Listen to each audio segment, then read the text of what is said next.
इस वीडियो में बात करेंगे सिंधु घाटी सभ्यता के 25 अति महत्वपूर्ण प्रश्न के बारे में। तो शुरू करते हैं। पहला प्रश्न है, रेडियो कार्बन C14 पद्धति के आधार पर सिंधु घाटी सभ्यता का काल क्या है? इतिहासकारों का अलग अलग मत है काल के संदर्भ में, परंतु क्योंकि यहाँ साइंटिफिक पूछा जा रहा है तो इसका सही जवाब ए 2350 ईसा पूर्व से 1750 ईसा पूर्व मानी गई है। नेक्स्ट, सिंधु सभ्यता किस काल से संबंध मानी गई है? आदि ऐतिहासिक काल, प्रागैतिहासिक, ऐतिहासिक और इनमें से कोई नहीं।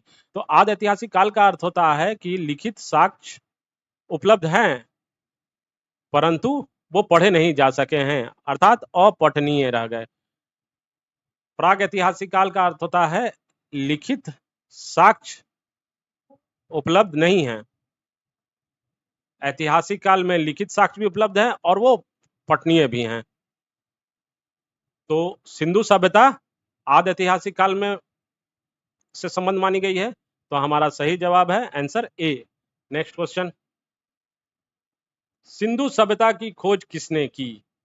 राखल दास बनर्जी ने मोहनजोदड़ो की खोज की और दयाराम साहनी ने सिंधु सभ्यता की खोज की। तो सही जवाब हमारा आंसर बी है। नेक्स्ट, सिंधु सभ्यता को किस युग में रखा गया है? लौह युग, नवपाषाण युग, पूरा पाषाण युग या कांस्य युग? सर्वप्रथम पाषाण युग के बारे में जानेंगे। इसमें 3 तरह के युग होते हैं, पूरा पाषाण काल, मध्य पाषाण और नवपाषाण काल।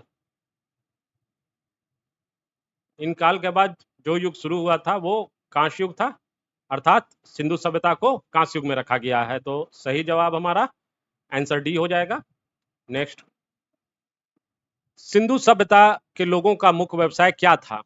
अब मुख्य व्यवसाय पूछ रहा है, तो व्यापार तो होते थे, लोथल में व्यापार होते थे, लेकिन सभी जगहों पर व्यापार नहीं हुआ करते थे। तो कृषि जो है वो सिंधु सभ्यता के लोगों का मुख्य व्यवसाय था। तो हमारा सही जवाब आंसर डी। नेक्स्ट, सुमेलित कीजिए, ये सीमाएं कहाँ कहाँ लगती थी सिंधु घाटी सभ्यता की, इसके बारे में है। तो पश्चिमी सीमाएं सुतकांगडोर बलूचिस्तान में लगती थी। पूर्वी सीमा जो स्थल है वो आलमगीरपुर जिला मेरठ उत्तर प्रदेश में। उत्तरी मांदा जम्मू कश्मीर और दक्षिणी स्थल दैमाबाद महाराष्ट्र में। इसे आप इस तरह से देख लेंगे, ईस्ट, वेस्ट, नॉर्थ और साउथ कर लेंगे और इसको इस तरह से समझेंगे कि पश्चिम हो गए सुतकांगडोर डोर, पूर्वी स्थल आलमगीरपुर गिरपुर, उत्तरी स्थल मांदा और दक्षिणी स्थल महाराष्ट्र। इसको इस तरह से याद कर लेंगे, ध्यान रहेगा। नेक्स्ट, तो इसमें आंसर है सभी सुमेलित हैं, सभी सुमेलित हैं आंसर। नेक्स्ट, सिंधु सभ्यता कैसी सभ्यता थी, अर्थात वहां का नगर किस तरह से था? तो नगरीय व्यवस्था थी, अर्थात शहरी सभ्यता थी वो। नेक्स्ट क्वेश्चन, सिंधु सभ्यता के घर किससे बनाए जाते थे? ईंट से, बांस से, पत्थर से या लकड़ी से? पत्थर से तो पाषाण युग में घर बनाए जाते थे, बांस और लकड़ी का ताम्रपाषाणी काल में कुछ उपयोग हुआ था। तो सिंधु सभ्यता के घर ईंट से बनाए जाते थे। सही जवाब हमारा आंसर ए।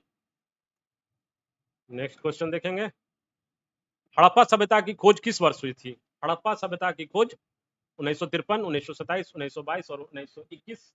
तो जानेंगे 1953 में रंगपुर 1927 में खोज हुआ था सुतकांगडोर,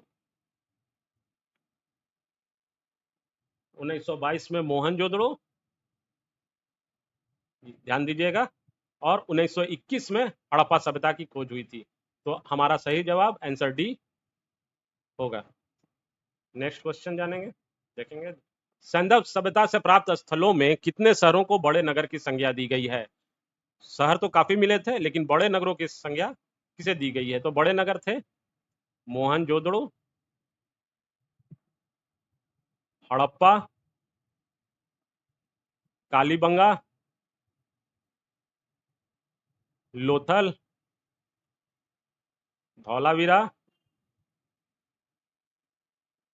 और चनहुदड़ो, ये सब बड़े नगरों में आते थे। तो सही जवाब हुआ हमारा 6। 6 शहरों को बड़े नगरों की संज्ञा दी गई थी। नेक्स्ट, सुमेलित कीजिए नगर, और ये नगर हो गए, और इसके खोजकर्ता या उत्खननकर्ता जो भी आप कह सकते हैं। तो हड़प्पा के उत्खननकर्ता दयाराम साहनी, या सिंधु घाटी सभ्यता की खोज जिसने की है दयाराम साहनी। मोहनजोदड़ो राखलदास बनर्जी, चनहुदड़ो गोपाल मजुमदार, और कालीबंगा बीबीलाल एवं बीके थापर। तो इसमें सभी सुमेलित हैं। सही जवाब हो जाएगा आंसर। नेक्स्ट देखेंगे, रोपड़ एवं आलमगीरपुर के उत्खननकर्ता कौन थे? तो इसके उत्खननकर्ता यज्ञदत्त शर्मा, रंगनाथ राव, ये लोथल एवं रंगपुर के उत्खननकर्ता थे। राखलदास बनर्जी जैसा मैंने बताया, मोहनजोदड़ो, और बीबीलाल एवं बीके थापर कालीबंगा के उत्खननकर्ता थे। तो हमारा जवाब आंसर ए।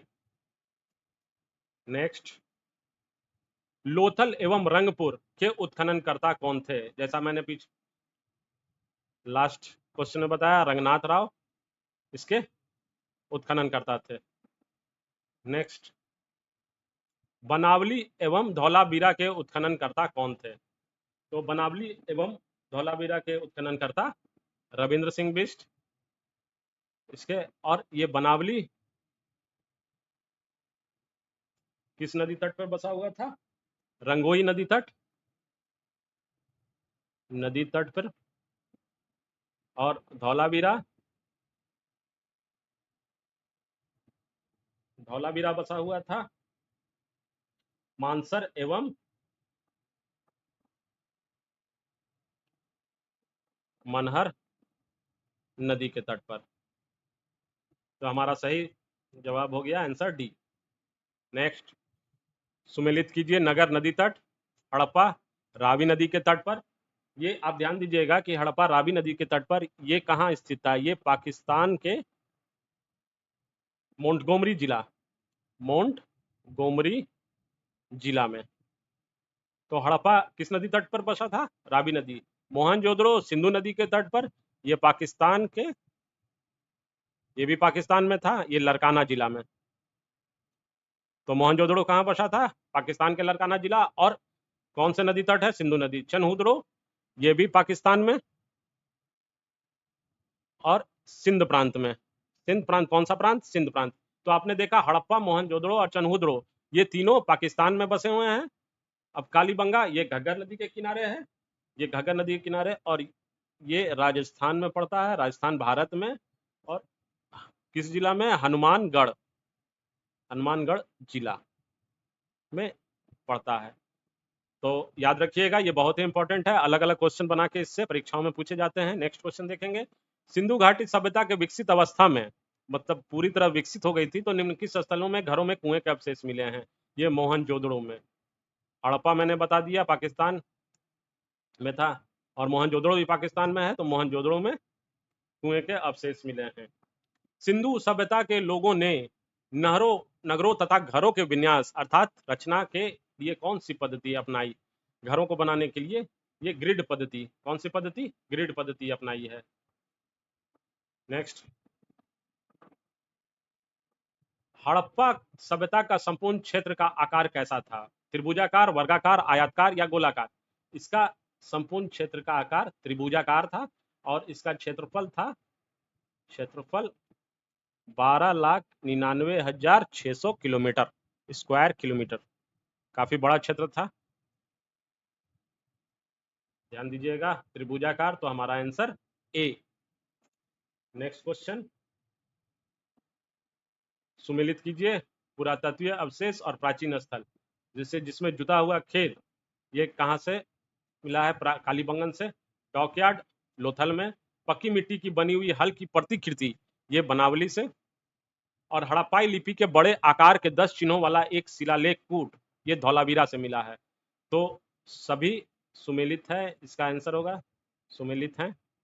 फिर से देखिए, जुता हुआ खेत कहाँ से मिला? कालीबंगा, गोदीबाड़ा, लोथल, पकी मिट्टी के बनावली और हड़प्पाई लिपि के बड़े आकार के 10 चिन्हों वाला एक शिलालेख कूट धौलावीरा से। तो सभी सुमेलित हैं, काफी इंपॉर्टेंट है क्वेश्चन। 20, मोहनजोदड़ो को किस एक अन्य नाम से भी जाना जाता है? मोहनजोदड़ो को क्या बुलाया जाता है? तो सही जवाब हमारा मृतकों का टीला बोला जाता है। ये सिंधी भाषा में बोला जाता है, इसे ध्यान रखिएगा, सिंधी भाषा में इसे मृतकों का टीला बोलते हैं। नेक्स्ट क्वेश्चन, सुमेलित कीजिए, कौन सी वस्तुएं किस देश से आती थी? तो तांबा खेतड़ी बलूचिस्तान से, चांदी अफगानिस्तान ईरान से आती थी, सोना कर्नाटक अफगानिस्तान ईरान और टीन अफगानिस्तान ईरान से आती थी। तो ये ध्यान दीजिएगा, ये दोनों में, ये दोनों या तीनों में ध्यान दीजिएगा कि अफगानिस्तान, चांदी, सोना और टीन तीनों अफगानिस्तान ईरान से है। सिर्फ सोना एक कर्नाटक से भी आती थी, कर्नाटक से भी आती थी, वस्तुएं आयातित की जाती थी। तो जवाब है इसका सभी सुमेलित हैं। कुछ चीजें और मैं आपको बता दूं, जैसे गोमेद, तो गोमेद जो था वो सौराष्ट्र से आयातित किए जाते थे। दूसरा, सीसा ईरान से, ये भी प्रश्न कभी कभी पूछा जाता है। और लाजवर्द, लाजवर्द मेसोपोटामिया से, ध्यान रखिएगा, मेसोपोटामिया से, टामिया से आयातित की जाती थी। नेक्स्ट क्वेश्चन,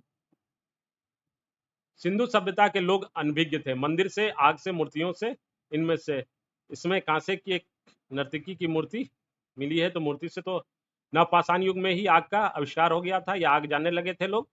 और मंदिर, तो मंदिर से लोग अनभिज्ञ थे। तो सही जवाब हमारा आंसर ए। नेक्स्ट, सैंधव कालीन मोहरें बनाने में सर्वाधिक उपयोग किसका किया गया है? इसका सही जवाब सेलखड़ी है, सेलखड़ी की उपयोग होती थी मोहरें बनाने में। ध्यान रखिएगा, क्वेश्चन काफी बार परीक्षाओं में पूछे गए। इसमें सभी जितने भी प्रश्न मैं आपको बता रहा हूं, सभी किसी न किसी परीक्षा में पूछे गए हैं, तो परीक्षा के दृष्टिकोण से बहुत ही महत्वपूर्ण है। चलिए अगला प्रश्न देखेंगे, हड़प्पावासी किस धातु से परिचित नहीं थे? सोना एवं चांदी, तांबा एवं कांसा, टीन एवं सीसा एवं लोहा। तो मैंने बताया कि ये सब वस्तुएं तो आयातित की जाती थी, तो इसमें सही ऑप्शन डी होगा, लोहा, अर्थात लोहा से परिचित नहीं थे। तो आंसर डी। लास्ट क्वेश्चन देखेंगे इस वीडियो का, चावल के प्रथम साक्ष्य कहाँ से मिले हैं? तो चावल के प्रथम साक्ष्य लोथल एवं रंगपुर से मिले हैं, ये हमारा सही जवाब है।